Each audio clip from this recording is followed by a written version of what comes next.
Seniorom v zariadení sociálnych služieb domov v Partizánskom spríjemnili deň pestrofarební operenci. V útorok 20. januára mali možnosť oboznámiť sa s rôznymi druhmi papagájov.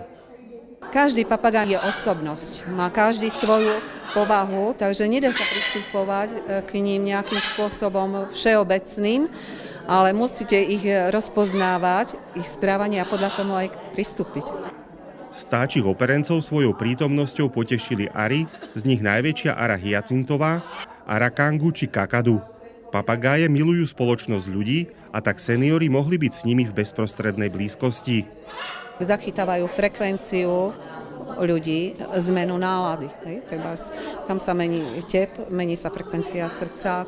Oni to zachytávajú.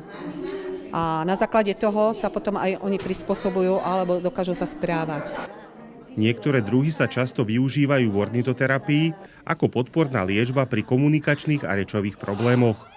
Dokážu byť terapeutmi pre chorých či ľudí s postihnutím. Je úžasné pozorovať, ako oni sú v spoločnosti tých treba postihnutých detí. Tak to je niečo úžasné. A tí deti zase zažívajú to, že cítia niečo teplé, živé.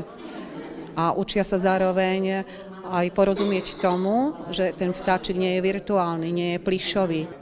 Inteligencia papagájov je na úrovni 5-ročného dieťaťa. Sú schopné naučiť sa slova a priradiť ich ku konkrétnym predmetom. Starostlivosť o ne je však náročná po časovej i finančnej stránke. Tie papagaje si vyžadujú starostlivosť ako deti. Zabezpečenie vlastne stravy, zabezpečenie kontroly veterinárnej, aby sme mohli takto chodiť medzi ľudí.